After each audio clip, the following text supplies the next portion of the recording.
Pagi ini kita insya Allah membahas tentang tanda-tanda syirik untuk kita hindari. Kita perlu mengenali tanda-tanda syirik itu apa sih?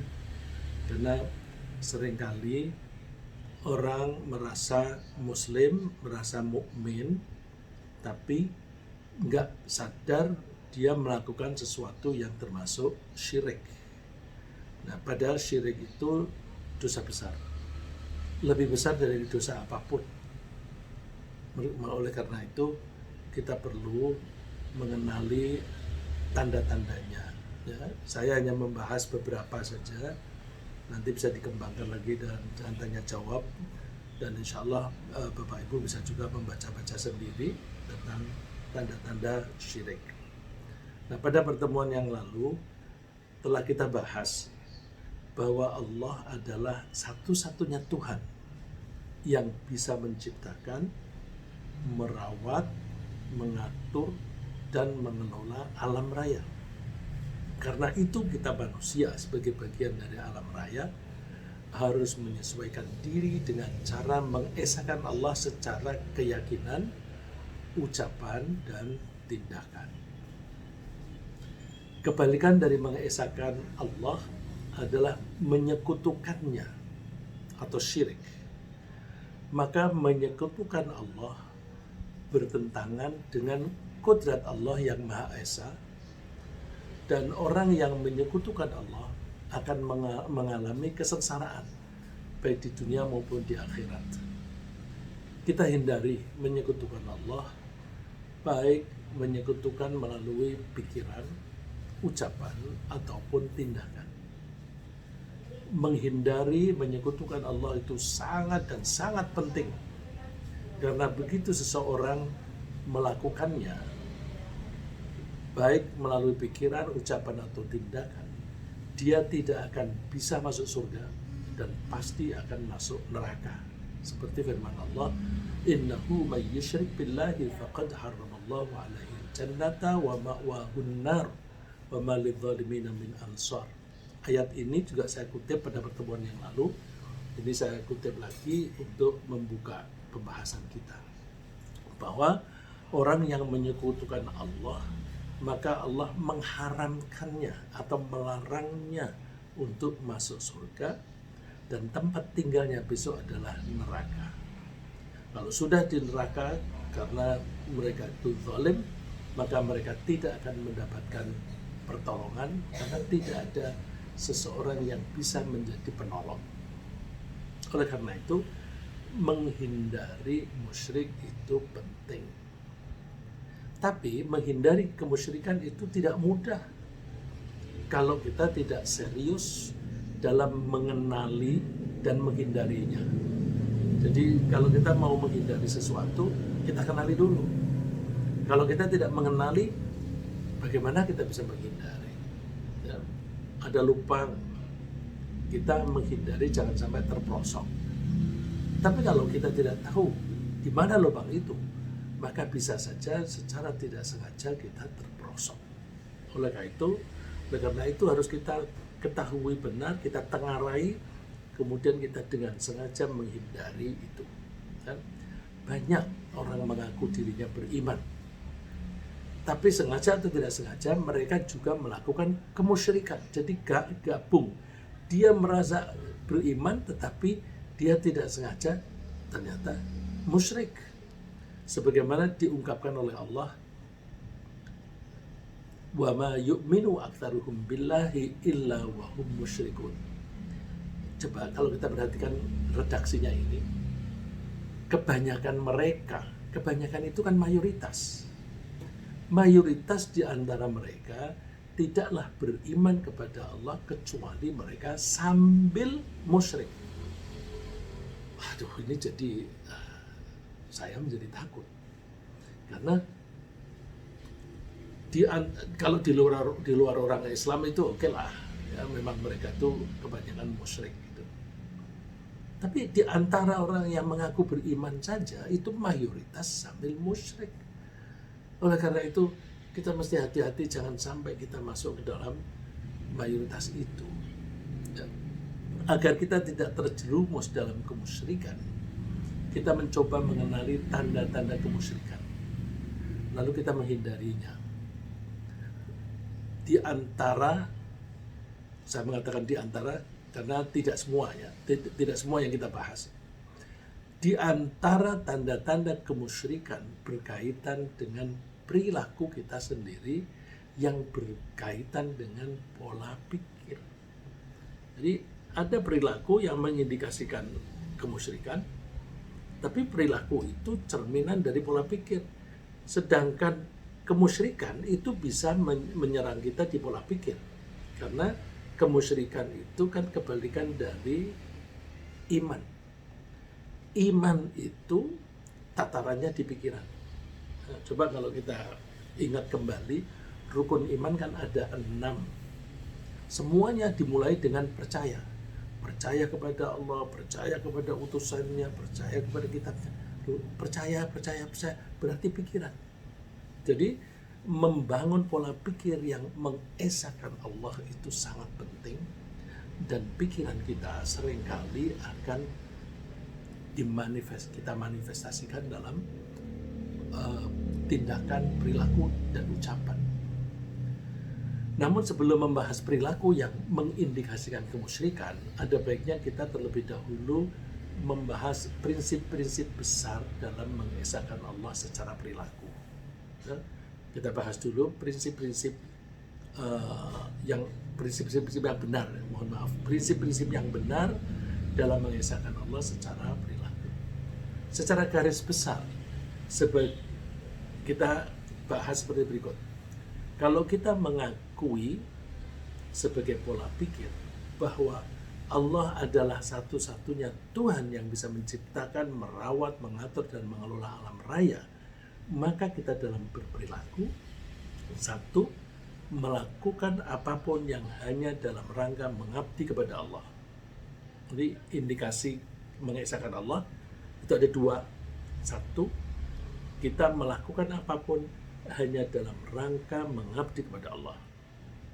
Yang kedua, kita mengharapkan atau minta bantuan hanya dari Allah. Mengharapkan bantuan berarti kita menggantungkan diri.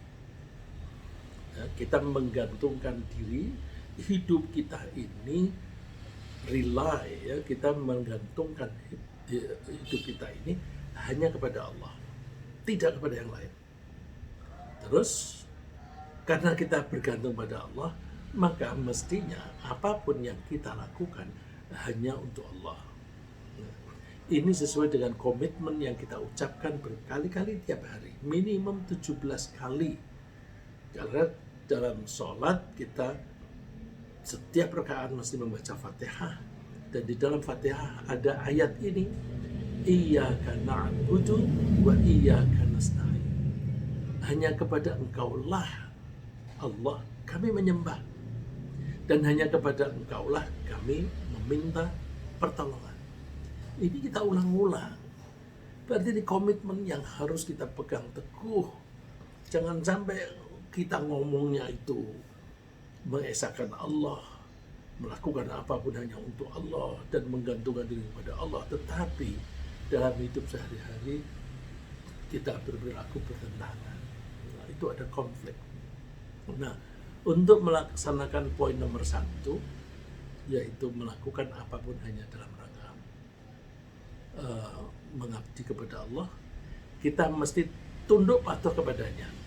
Nah, jadi iyyaka na'budu itu implementasinya adalah kita tunduk patuh hanya kepada Allah. Kok hanya kepada Allah? Apakah kita nggak boleh patuh kepada orang tua? Patuh kepada orang tua harus segaris lurus dengan patuh kita dengan Allah. Patuh kita kepada pemerintah hanya segaris lurus yang diperintahkan oleh Allah. Kalau orang tua atau penguasa memberi perintah yang bertentangan itu, kita tidak boleh taat. Tidak boleh taat dalam hal perintah yang bertentangan tadi. Ya. Nah, dengan demikian kita mengalahkan keinginan kita sendiri dalam rangka melaksanakan perintah Allah. Nah, ini yang seringkali problem nomor satu yang mengganggu keimanan ketauhidan, mengesahkan itu sama dengan tauhid ya. Gangguan nomor satu itu datangnya dari diri kita sendiri. Karena kan kalau kita mengatakan iya karena na'budu, apapun yang kita lakukan hanya dalam rangka mengabdi kepada Allah. Nah, kalau Allah memerintahkan A, kita mesti melakukan A. Tapi bagaimana kalau Allah memerintahkan A, tapi kita keinginannya B? Boleh nggak kita pilih B? Enggak. Kalau kita pilih B berarti kita mengalahkan Allah. Ini kadang-kadang A dan B bisa digabung, tapi kadang-kadang nggak bisa digabung. Contoh yang paling gampang dan saya sering menyampaikan, kalau orang karena kecapean, karena kurang tidur, lalu terus tidur baru 1 jam, kemudian mendengar suara azan subuh, keinginan kita terus tidur. Wah, masih ngantuk, masih capek, tidur lagi. Tapi Allah menginginkan bangun, sholat. Bangun, sholat. Jadi Allah menginginkan kita bangun, sholat, tapi kita menginginkan tetap tidur. Mana yang dimenangkan? Kalau kita mengatakan iya karena na'budu, maka keinginan kita tekan. Nah, aku sholat, meskipun aku ngantuk, meskipun aku capek. Terus ngantuk gimana?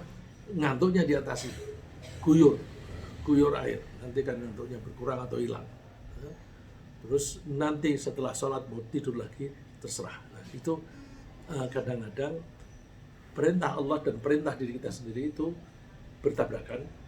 Kalau kita mengaku mengesahkan Allah, itu kita memenangkan perintah Allah. Dan itulah yang namanya Islam. Ya. Islam dengan huruf kecil.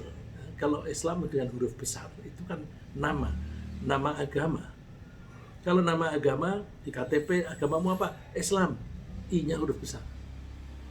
Tapi kalau mengaku agamaku Islam pakai I kecil, artinya agamamu apa?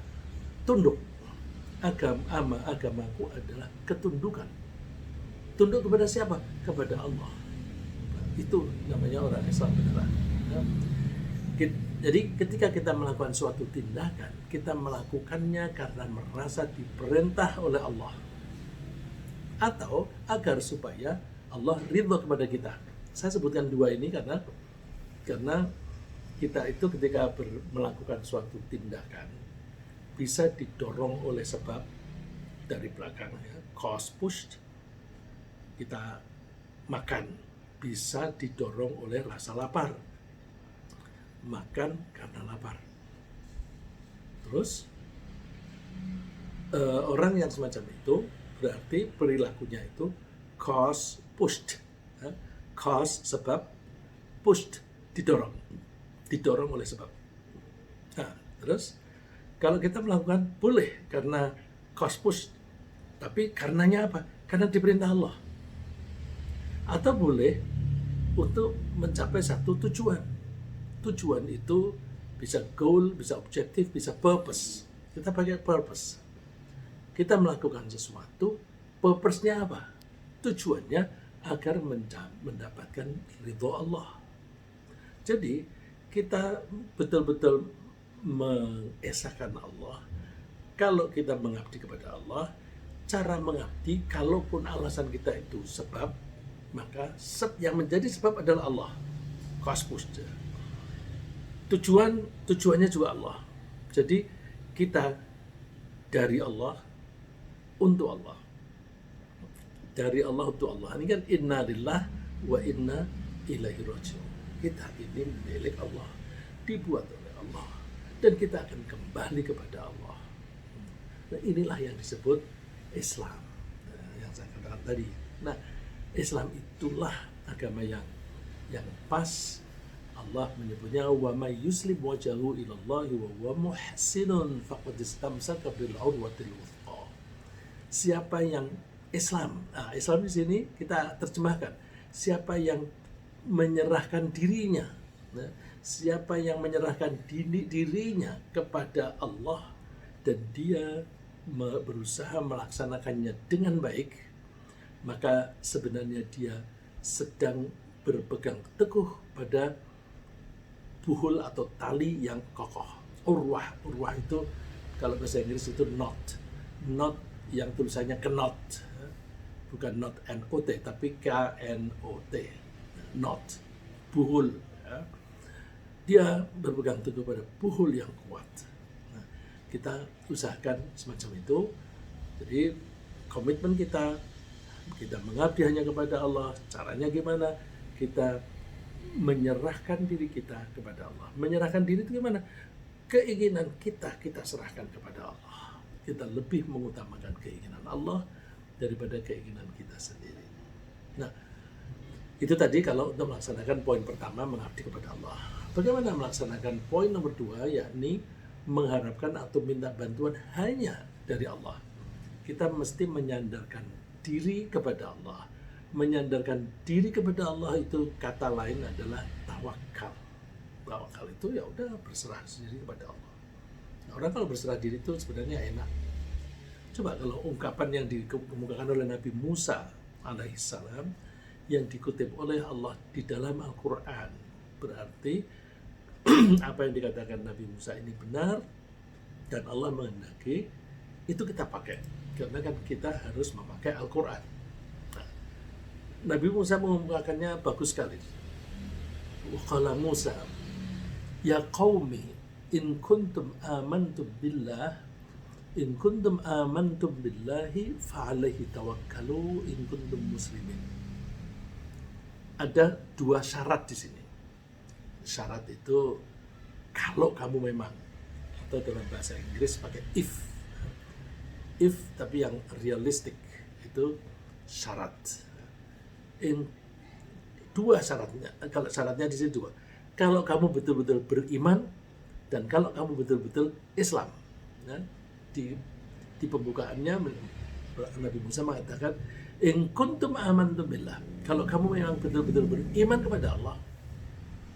Di belakangnya disebut in kuntum muslimin, kalau kalian memang betul-betul Islam. Pesannya apa? Fa'alaihi tawakkalu. Maka berserah dirilah kamu hanya kepada Allah. Pakai hanya karena susunannya dibalik kepadanya itu didahulukan. Maka fa'alaihi, maka hanya kepada Allah, tawakkalu, kalian berserah diri. Nah, setelah memahami prinsip mengesahkan Allah dalam berperilaku, mudah-mudahan lebih mudah bagi kita menengarai perilaku yang mengindikasikan kemusyrikan, karena kemusyrikan adalah kebalikan dari tauhid mengesahkan. Apa itu kemusyrikan? Ya pokoknya yang bertentangan dengan nomor 1 dan nomor 2. Ya. Nomor 1 itu mengabdi kepada Allah, nomor 2 menggantungkan diri pada Allah. Berikut saya berikan beberapa contoh untuk yang bertentangan dengan nomor 1. Ya. Masih ingat nomor 1 adalah kita melakukan apapun hanya dalam rangka mengabdi kepada Allah. Berikut adalah contoh-contoh yang bertentangan dengan itu. Nah, contoh yang saya kemukakan pertama, melakukan suatu tindakan semata-mata hanya dalam rangka mengikuti keinginan sendiri. Keinginan sendiri itu bahasa Arabnya hawa nafsu. Jadi saya tadi mengatakan bahwa musuh nomor 1 atau yang penghalang nomor 1 untuk mengesahkan Allah adalah diri kita sendiri. Karena kita punya keinginan. Dan kalau kita mengesahkan Allah, kita tunduk patuh, kita menyerahkan keinginan kita kepada keinginan Allah. Makanan seenak apapun, tapi itu babi. Nah, tapi Allah melarang. Oh, udah, seenak apapun aku nggak mau makan. Gitu. Ya, meskipun enak ini terutama bagi orang yang dulu pernah makan babi, kemudian masuk Islam. Setelah masuk Islam tidak boleh. Ya, ada teman dari Amerika yang waktu itu masuk Islam. Terus ditanya oleh beberapa teman, apa yang kamu rasakan paling berat ketika menjalani Islam? Makan babi katanya. Sebab itu enak. Terus sekarang nggak boleh lagi. Ya udah, itu dia mengorbankan atau menekan keinginannya sendiri dalam rangka tunduk patuh kepada Allah. Misalnya contoh orang yang eksplisit menuruti keinginannya sendiri mengalahkan keinginan Allah itu kaumnya Nabi Syuaib. Ya. Kaumnya Nabi Syuaib itu ketika berbisnis suka mengurangi timbangan. Di samping itu juga mereka suka merampok, suka membegal. Nah, lalu Allah Nabi Syuaib kemudian menegur mereka supaya jangan mengurangi hak orang lain. Nah, karena Nabi Syuaib itu lagi-lagi memperingatkan mereka itu mereka sampai membantahnya begini. Faqalu ya Syuaibu as-salatuka ta'muruka an natruka ma ya'budu aba'una aw an naf'ala fi amwalina ma nasya'. Syuaib, kamu rajin sholat. Apakah sholatmu itu yang menyebabkan kamu melarang kami menyembah apa yang disembah oleh nenek moyang kami? Dan apakah sholatmu itu yang melarang kami menggunakan harta kami semau kami? Naf'alu an-naf'ala menggunakan fi amwalina harta kami manasya seperti yang kami inginkan. Udah, ini kan harta-harta kami sendiri, bisnis-bisnis kami sendiri, suka-suka kami. Nah, hati-hati dengan suka-suka kami. Suka-suka kami itu bisa berpotensi untuk menghalangi kita mengesahkan Allah. Nah, orang yang bertindak semata-mata hanya dalam rangka memenuhi selera atau keinginan sendiri sama dengan menganggap keinginan atau hawa nafsunya sebagai Tuhan. Kenapa? Tuhan itu bukan hanya yang disembah. Tuhan itu yang ditaati. Jadi kalau orang itu mengaku menyembah Allah, dia mesti taat kepada Allah. Kalau dia mengaku Tuhannya Allah tapi tidak taat, alah itu bohong. Bilang agamaku Islam tapi nggak mau sholat, dia ngomongnya beragama Islam itu bohong. Islam itu tunduk, buktinya kalau sholat nggak mau, itu nggak tunduk. Jadi omongannya saja. Nah, indikasi mempertuhan sesuatu dalam hal ini mempertuhan Allah, maka kita tunduk patuh kepada Allah. Kalau ada orang perilakunya itu hanya tunduk patuh kepada keinginannya sendiri, kepada hawa nafsunya sendiri, berarti dia mendua musyrik. Nah, maka hati-hati. Dulu kan ada jargon yang populer di Jakarta waktu saya masih kecil. Semau gue, sampai ada lagu mau ini mau itu semau gue, semau gue. Mudah-mudahan itu tidak hayati oleh orang-orang, terutama orang Jakarta, karena bahasanya itu bahasa Jakarta. Allah melarang kita semata-mata menuruti keinginannya sendiri. Kalau menuruti keinginannya sendiri sama dengan mempertuhan keinginannya sendiri. Afara'aita man ittakhadha ilahahu hawa. Tahukah kamu orang yang menjadikan hawa nafsunya sendiri sebagai Tuhan? Ini kan bukan disembah. Bukan disembah, tapi Allah menyebutkan, tahukah kamu orang yang menjadikan hawa nafsunya sendiri atau keinginannya sendiri sebagai Tuhan? Wa adallahu Allahu ala ilm, dan Allah membiarkan orang itu sesat meskipun dia punya pengetahuan. Coba orang yang semau gue itu kan kalau misalnya melanggar aturan, dia tahu ada aturan itu. Terus kalau kamu jalani, ya semau gue. Nah, orang yang sudah semau gue itu wa khatama ala sam'ihi wa qalbihi wa ja'ala ala basarihi ghishawah. Orang itu seolah-olah telinganya itu tersumbat, tidak bisa mendengar. Hatinya, pikirannya buntu. Matanya seperti buta. Artinya ada contoh-contoh kejadian tetap dilanggar. Terus kalau memang dia maunya begitu, semau gue, faman yahdihi min ba'dillah, siapa yang bisa memberi petunjuk kepada dia selain Allah? Afala tadhakkarun, apakah kalian tidak bisa mengambil pelajaran dari itu? Jadi ini bedanya orang Islam itu mesti tunduk kepada Allah. Orang yang semau gue tunduk pada hawa nafsu. Karena tunduk pada hawa nafsu, maka mereka berperilaku apa yang sesuai selera kita. Maka konsekuensinya di dalam masyarakat, orang Islam pasti dimusuhi oleh orang-orang yang semau gue. Orang-orang semau gue misalnya memanfaatkan orang-orang yang melakukan pelanggaran untuk cari duit. Judi nggak boleh. Orang-orang yang terlibat judi tangkap, ditahan. Tapi terus minta tebusan. Setelah ditebus, boleh dengan syarat nanti tiap minggu atau tiap bulan setor. Terus karena dia menikmati duit semacam itu, dia kalau ditegur nggak mau. Nah, orang yang cerewet negur terus, tangkap penjara, bila perlu bunuh. Dan itu terjadi.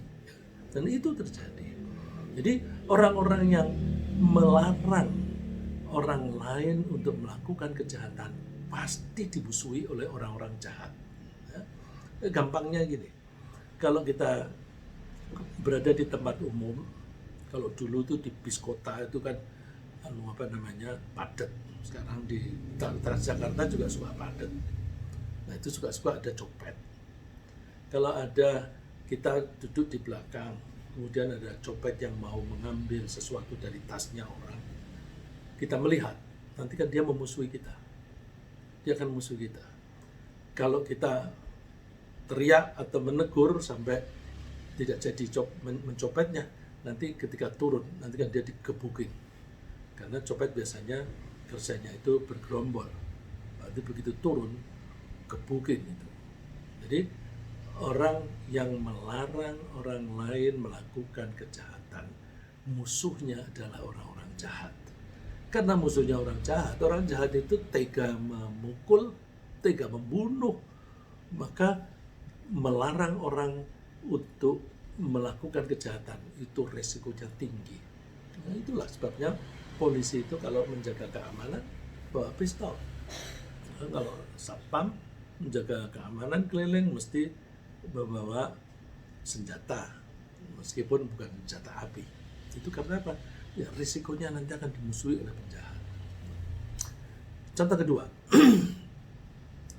mentaati perintah seseorang selain Allah untuk melaksanakan suatu tindakan yang bertentangan dengan aturan Allah. Jadi, kalau ada orang menyuruh kita, perintahnya itu bertentangan dengan Allah, kok kita taat, berarti kita lebih mentaati dia daripada taat kepada Allah. Ya, jadi itu juga musyrik. Karena dia lebih tunduk kepada orang lain. Kalau tadi lebih tunduk pada diri sendiri, kalau ini lebih tunduk pada orang lain daripada Allah. Ya, saya ulang, mentaati perintah seseorang selain Allah untuk melaksanakan sesuatu tindakan yang bertentangan dengan aturan Allah.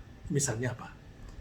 Ada perintah dari atasan, atau ada perintah dari ketua organisasi politik untuk korupsi terhadap anggaran negara atau anggaran suatu perusahaan. Kok dia melaksanakan? Berarti dia mempertuhan atasan tadi. Memangnya ada? Ya, korupsi itu kan biasanya kan diperintah oleh atasan, seringkali perintah terus nanti kamu harus begini. Ya, saya berkali-kali mendengar, mau nggak kamu aku angkat jadi ini, jadi itu gitu. Kalau mau, kamu harus setor sekian. Sekiannya itu ada dalam 2 tahun kamu harus setor 1/4 triliun gitu. Itu kecil karena jabatan yang ditawarkan itu jabatan yang organisasinya itu kecil, tidak besar. Jadi perintah untuk melakukan pelanggaran oleh atasan itu sering terjadi, ya, sering terjadi. Karena itu kalau dia taat berarti dia lebih menuhankan dia daripada Allah. Ya, ada contoh tuh kemarin saya baru dengar ada seseorang diangkat menjadi direktur, kemudian besoknya dia disodori kwitansi untuk membeli barang. Nah, dia itu kebetulan tidak lama sebelum itu membeli barang yang sama untuk rumahnya. Terus harganya menjadi 3 kali lipat. Loh, kok bisa jadi 3 kali lipat ini gimana? Aku kemarin beli harganya sepertiga ini. Ya Pak, itu apa kan untuk dibagi-bagi Pak. Nah, bagi-bagi itu kan berarti memang kerjasama kan. Ini teman ini saya sebut teman karena ya ini teman seagama, teman seibadah dan sebagainya. Dia memilih, karena aku lebih baik mengundurkan diri saja. Dia meletakkan jabatan hanya dalam 1 hari. Saya minta konfirmasi, 1 hari Pak, 1 hari betul. Terus dia meninggalkan itu. Ya.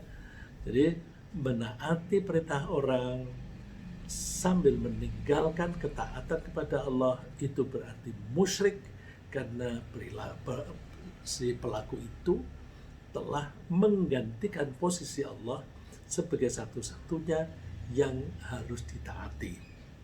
Ini perintah larangan Allah untuk mentaati itu, wala tuti' man aghfalna qalbahu an dzikrina wattaba'a hawa. Jangan kamu taat kepada orang yang lupa diri. Di bahasanya di sini, yang kami biarkan lalai hatinya, lalai tidak mau mengingat aku. Wattaba'a hawa, bukannya taat tetapi dia mengikuti hawa nafsunya sendiri. Jadi atasan atau siapapun itu melarang, dia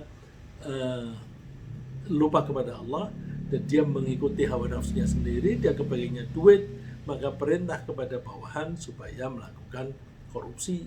Caranya, ya kamu terimanya sepertiga, tapi tak yang kamu tanda tangani 2 kali, 3 kali lipat. Tanda tanya aja. Terus ini berarti mengikuti orang yang lalai, dan orang itu lebih menaati hawa nafsunya karena kepengennya duit. Wa kana amruhu furudha, perintahnya itu melampaui batas. Ya. Itu kalau kepada orang semacam atasan atau atasan apakah di jabatan atau di politik begitu. Bagaimana kalau kepada orang tua? Kan kita diperintahkan oleh Allah untuk taat kepada orang tua. Iya, kita ditaatkan untuk menghormati orang tua dan taat kepada orang tua. Tapi dengan syarat, perintahnya tidak boleh bertentangan dengan ajaran Allah. Ya. Jadi kepada orang tua pun, ketaatan anak hanya sebatas pada hal-hal yang bersesuaian dengan aturan Allah. Jika orang tua menganjurkan anak melakukan sesuatu yang bertentangan dengan keimanan, perintah itu tidak boleh ditaati. Jadi tidak boleh ada ketaatan kepada makhluk jika perintahnya bertentangan dengan Sang Pencipta. Ya, kalau orang santri biasanya mengatakan la ta'ata li makhluqin fi ma'siyatil khaliq. Tidak ada ketaatan yang diperbolehkan kepada makhluk yang bertentangan dengan khaliq. Larangan itu, wa in jahadaka 'ala an tusyrika bima laysa laka bihi 'ilmun fala tuti'huma. Kalau kedua orang tua menganjurkan kamu untuk menyekutukan akunya di sini Allah, yang kamu tidak mengerti. Musyrik itu tidak masuk akal. Karena tidak masuk akal, maka disebutnya ma laysa laka bihi 'ilm. Yang kamu tidak punya ilmunya, karena ilmu kita itu ilmu keesaan. Fala tuti'huma, jangan kamu taati mereka itu. Meskipun harus berbuat baik pada mereka. Wa shahibhuma fid dunya ma'rufa, temanilah mereka dengan baik ketika di dunia ini, karena mereka jasanya banyak. Taat bergaul dengan baik. Tapi perintah yang bertentangan tidak boleh ditaati. Itu contoh kedua. Contoh ketiga, termasuk musyrik menyembah seseorang atau apapun selain Allah. Kalau ini memang menyembah, ya, saya taruh menyembah ini karena wah itu udah jelas musyrik. Seperti menyembah matahari, menyembah dewa, menyembah manusia. Ada manusia yang sudah meninggal disembah. Itu nggak masuk akal. Atau menyembah patung, itu jelas itu musyrik. Kalau ini saya kira nggak usah dijelaskan, udah paham gitu. Wa ya'buduna min dunillahi ma la yadhurruhum wa la yanfa'uhum. Mereka menyembah selain Allah, padahal yang disembah itu tidak bisa memberi pertolongan, tidak ada manfaatnya, dan juga tidak membahayakan. Patung itu apa bahayanya? Dia tidak berbahaya dan juga tidak bermanfaat. Tapi pikirannya keblinger. Keblinger itu apa? Terbelokkan yang sesat gitu. Mereka mengatakan wa yaquluna haula'i syufa'una indallah. Mereka itu nanti yang menolong kita ketika kita berhadapan dengan Allah. Percaya kepada Allah tapi menyembah yang lain. Ini nggak boleh, ya. Termasuk musyrik juga jika seseorang itu menyembah apapun selain Allah dalam rangka menjadikannya sebagai perantara atau mendekatkan diri kepada Allah. Jadi disembah untuk menjadi perantara juga nggak boleh.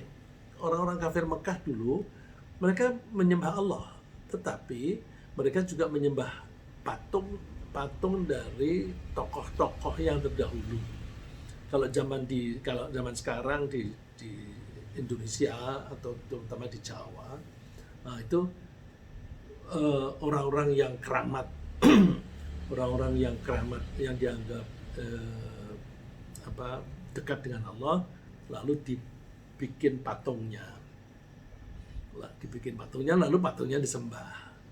Kalau di sini kan nggak sampai dibuat patung, ya, nggak sampai dibuat patung. Jadi tokoh-tokoh agama itu dijadikan patung terus disembah, katanya supaya tokoh itu besok memberi syafaat, memberi pertolongan. Itu nggak boleh. Ini orang-orang kafir Mekah dulu mengatakannya begitu. Walladzina takhadhu min dunillahi awliya'a ma na'buduhum illa liyuqarribuna ila Allah zulfa. Mereka yang menjadikan pelindung selain Allah itu, mereka mengatakan kami tidak menyembah mereka kecuali agar mereka mendekatkan kami dengan Allah. Nggak bisa. Jadi menyembah Allah itu langsung, nggak boleh pakai perantara. Pakai perantara itu musyrik. Minta ampun juga begitu. Minta ampun langsung kepada Allah, nggak usah pakai kepada tokoh agama. Kalau minta ampun kepada tokoh agama, katanya sebagai perantara, itu musyrik.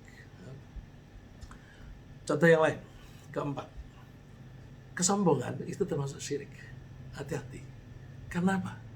Orang yang sombong itu sama dengan menjadikan dirinya sendiri sebagai pesaingnya Allah. Karena yang boleh mengaku besar hanya Allah. Yang boleh mengaku agung hanya Allah. Yang boleh mengaku pintar hanya Allah. Ini saya ingat Muhammad Ali petinju. Itu pernah suatu saat mengatakan ketika dia sudah sakit Parkinson, kesalahan besarku adalah saya mau dikatakan yang terbesar atau yang besar. Sampai dibuat film Ali the greatest, ya. Jadi yang terbesar di antara para petinju, maksudnya begitu. Tapi itu sombong. Terus dia mengakui, ya saya mengakui kesalahanku di situ. Terus dia taubat, dia tidak lagi mau begitu, tapi sudah terlanjur sakit gitu. Ya. Nah kalau kita ini nggak usah nunggu sakit lah. Ya. Jadi mengaku diri besar itu menyaingi Allah. Rasulullah mengutip firman Allah. Kalau Rasulullah mengutip firman Allah tetapi tidak dicantumkan di dalam Al-Quran, itu namanya hadis qudsi. Allah berfirman, Al-kibriya'u ridai wal-'azamatu izari. Kebesaran adalah selendangku. Ini kata kias ya. Kebesaran adalah selendangku dan keagungan adalah pakaianku. Faman naza'ani wahidan minhuma qadhaftuhu finnar. Barang siapa yang menyaingiku atau mengambil salah satu dari dua tadi, maka aku akan campakkannya ke dalam neraka. Nah, jadi kita hindari kesombongan, sombongan apapun. Itu contoh musyrik yang bertentangan dengan komitmen iyyaka na'budu. Berikut saya berikan contoh yang bertentangan dengan wa iyyaka nasta'in, menyandarkan diri kepada Allah. Contoh pertama, mengandalkan kehidupan pada sesuatu selain Allah. Kita hanya boleh mengandalkan hidup kita kepada Allah. Tidak boleh mengandalkan hidup kita pada yang lain. Misalnya harta. Banyak orang yang meninggal dunia meskipun mereka memiliki harta banyak. Berarti terbukti harta tidak menjamin kehidupan. Dan banyak pula orang yang tetap bertahan hidup meskipun tidak memiliki banyak harta. Bahkan harta pun, duit pun tidak pernah pegang. Tapi bertahan hidup. Dia nggak pernah pegang gimana? Ya makan dijamin oleh anak-anaknya. Ya, saya punya saudara yang saya tanya, kamu nggak masak, kenapa? Dia bilang, aku nggak pernah masak kok. Lalu terus makannya gimana? Ya pagi disediakan anak A, siang anak B, malam anak C. Jadi nggak perlu masak. Ya nggak punya duit juga nggak apa-apa orang ini. Tapi tetap hidup. Ini jelas menunjukkan bahwa harta tidak bisa diandalkan untuk mempertahankan hidup. Ada orang yang menganggap itu harta itu jaminan hidup. Ini kita kutip dari firman Allah, wailul likulli humazatil lumazah alladzi jama'a malahu wa 'addadah yahsabu anna malahu akhrajah. Celakalah orang yang suka mengumpat dan mencela. Siapa itu? Orang yang suka ngumpulin duit, dihitung lagi. Tapi menghitungnya ini dalam rangka memperkirakan aku masih bisa hidup berapa lama lagi. Yahsabu anna malahu akhlada. Dia menyangka bahwa hartanya itulah yang membuat dia survive. Ini saya pernah mendengar, Masya Allah. Mudah-mudahan teman itu sekarang tidak lagi ngomong begitu. Teman dia bilang, aku sampai dengan bulan, kira-kira waktu itu bilang sampai Desember gitu. Ya bulan-bulannya seperti ini. Aku sampai Desember adalah yang dimakan. Januari saya nggak tahu bagaimana aku harus hidup. Jadi aku hanya punya bekal untuk hidup sampai dengan Desember. Atau itu masih mending kalau dia mengatakan aku masih punya sekian, berarti aku masih bisa hidup selama sekian bulan. Berikutnya aku nggak tahu bisa hidup apa enggak. Jadi dia menganggap hidupnya itu bergantung pada duit. Jangan pernah begitu. Banyak kok orang nggak punya duit tapi bertahan hidup dan sehat. Orang yang mengandalkan kehidupan pada harta pada umumnya merasa khawatir jika dia tidak memiliki harta banyak sebagai cadangan untuk masa depan panjang. Masa depan panjang di long term ya. Sehingga dia kecenderungannya kikir. Nah, hati-hati. Kikir itu indikasi kekafiran. Ya. Karena kikir itu hanya dimiliki oleh orang yang takut miskin, takut tidak bisa makan di masa akan datang. Ya. Akibatnya dia tidak mau bersedekah, tidak mau bayar zakat. Nah, tidak mau bayar zakat itu jelas kafir dong. Karena orang Islam kan harus bayar zakat. Dia tidak percaya bahwa Allah itu Maha Penyayang, telah menjamin rezeki bagi hambanya. Itulah sebabnya rasa kikir tidak bisa bergabung dengan keimanan dalam hati seseorang. Rasulullah mengatakan, la yajtami'u ghubarun fi sabilillahi wa dukhanu jahannam fi wajhi rajulin abada. Poin saya yang kedua sebenarnya. Yang pertama ini bahwa si pejuang di jalan Allah dia kena debu dalam peperangan itu itu debu yang menyelimuti badannya, mukanya itu tidak akan bisa diganggu oleh api neraka jahanam. Jangankan api, asapnya saja tidak bisa. Artinya debu yang nempel pada pejuang itu menjadi pelindung neraka. Poin saya yang berikutnya, wala yajtami'u asy-syuhhu wal imanu fi qalbi 'abdin abada. Dan rasa pelit, rasa kikir tidak akan pernah bergabung di hati seseorang yang beriman, tidak bisa bergabung dengan iman. Saya ulang, rasa kikir dan keimanan, rasa kikir dan keimanan tidak akan bergabung di hati seseorang. Saya mengatakan rasa kikir karena bahasa Arabnya syuh. Syuh itu baru di pikiran. Kalau sudah diimplementasikan tidak mau memberi, itu namanya bukhl atau bakhil, pelit. Ya. Kalau syuh itu masih di pikiran. Digabungkan di sini dengan iman. Iman itu juga tataran pikiran. Jadi orang yang beriman tidak akan punya pemikiran kikir, nggak ada. Kalau dia kikir, imannya pergi. Kalau imannya masuk, kikirnya pergi. Jadi nggak mungkin bergabung. Contoh yang lain, musyrik bila ada orang minta perlindungan kepada jin, minta perlindungan kepada jin untuk misalnya menjaga kebun, menjaga rumah dari kejahatan. Dulu suka ada orang bilang, aku akan mengerahkan sekian ribu jin. Alah, bohong. Ini nyatanya nggak ada itu. Nah, kalau tahu bisa, ya itu sudah musyrik. Karena minta perlindungan kepada jin terhadap huru-hara yang mungkin muncul. Gitu. Jadi misalnya jaga rumah, jaga kebun, memanfaatkan jin, itu musyrik. Ya. Contoh lain, mempercayai keris, cincin, gelang, ikat pinggang, atau benda apapun sebagai jimat. Jimat yang melindungi dari bahaya. Atau jimat yang mendatangkan rizki, itu termasuk syirik. Hati-hati, jangan ada di antara kita yang percaya pada jimat. Itu jin yang kalau toh misalnya itu ada impactnya, itu jin yang mengelabui supaya orang berbelok mempercayai kepada jimat itu, tapi tidak percaya kepada Allah. Di surat jin disebutkan oleh Allah, wa annahu kan, ini omongan para jin ya, omongan para jin yang dikutip oleh Allah di surat jin. Wa annahu kana rijalun minal insi ya'udzuna birijalin minal jinni fazaduhum rahaqa.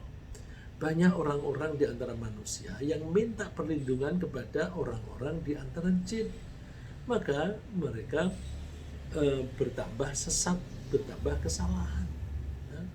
Gak boleh. Contoh lain yang ketiga, mengunjungi kuburan. Kuburannya seseorang yang sudah meninggal, tentu yang sudah meninggal, untuk minta restu.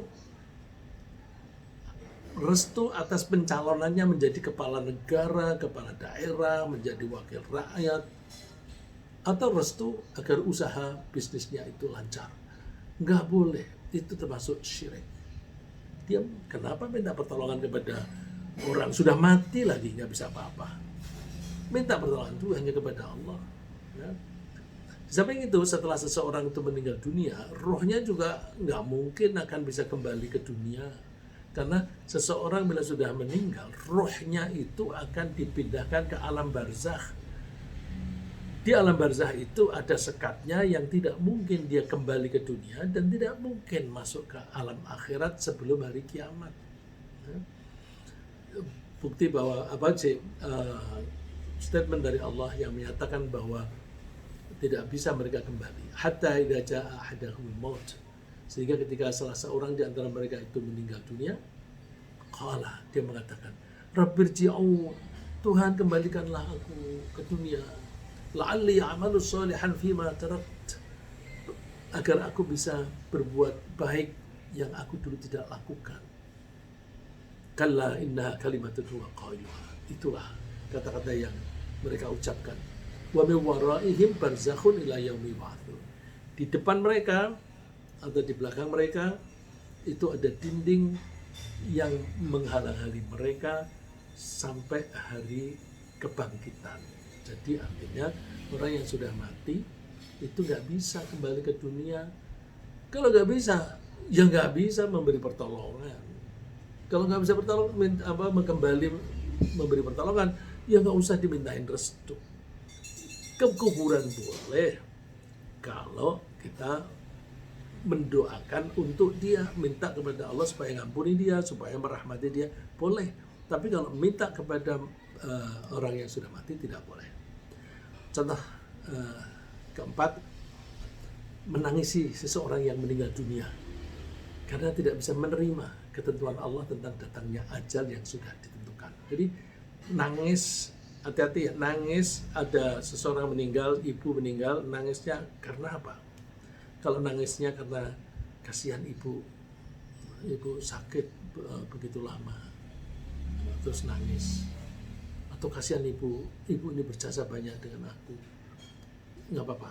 Tapi kalau nangisnya itu, aduh, aku lalu ikut siapa? Bapak meninggal, selama ini kan yang mencarikan rezeki kan bapak. Kalau bapak nggak ada, siapa yang mencarikan? Itu musuh. Karena dia menganggap yang menjamin rezeki bapaknya. Nah, Rasulullah mengatakan, "Ithnatani finnas huma bihim kufur." Ada dua hal yang menghinggapi manusia, dia menjadi kafir. Apa itu? At-ta'nu bin nasab, mencela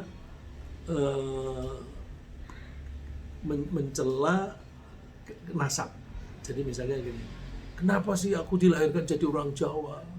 Kenapa aku dilahirkan jadi orang Arab? Kenapa aku dilahirkan jadi orang bule misalnya? Nggak boleh. Karena orang Jawa itu kan berarti dari nasab, dari keturunan. Itu kan ketentuan Allah, kita nggak pernah minta. Kalau kita protes, berarti kita protes kepada Allah. Kalau protes kepada Allah itu kafir. Wan niyahatu 'alal mayyit, dan nangis meratapi mayit. Ya, nangis yang dalam rangka meratapi. Contoh lain, ini sudah hampir jam setengah 8 ya. Termasuk musyrik melakukan kegiatan ibadah tapi dengan tujuan untuk memperoleh keuntungan dari orang lain. Ya, ibadah, misalnya sholat. Dia sholat dalam rangka memperoleh keuntungan bukan dari Allah tapi dari orang lain. Keuntungan apa itu? Bisa keuntungan berupa pujian, biar dipuji oleh teman-teman. Aku ini rajin ibadah. Bisa juga keuntungannya itu dukungan politik. Coba nanti makin mendekati pemilu. Nanti kan ada orang yang tidak pernah ke masjid, tiba-tiba ke masjid. Orang yang nggak pernah pakai kerudung, tiba-tiba pakai kerudung. Ya.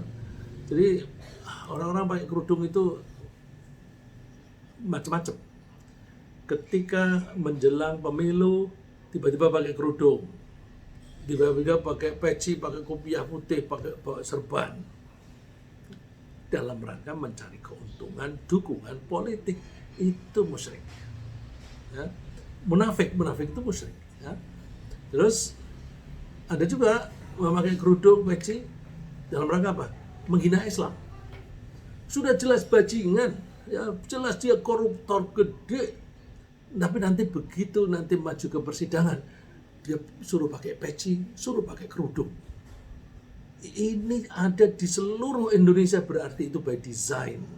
By design untuk memperburuk citra Islam. Kita hati-hati, coba. Begitu penjahat ketangkap, nanti kan pakaiannya itu seperti orang Islam. Kok bisa? Malah belakangan ini ada orang yang agamanya lain. Tampilnya pakai kerudung. Ya, jadi hati-hati. Ringkasnya apa yang kita bahas pagi ini adalah bahwa banyak orang imannya tercampur dengan kemusyrikan. Musyrik dalam pengabdian, contohnya mempertuhan hawa nafsu, menaati orang yang bertentangan dengan Allah, menyembah selain Allah, dan sombong. Musyrik dalam ketergantungan, mengandalkan harta, kikir, berlindung pada jin, minta restu kepada orang mati, menangisi orang mati, ibadah untuk pamer, itu adalah musyrik dalam ketergantungan. Semoga Allah menjauhkan kita dari kemusyrikan. Amin.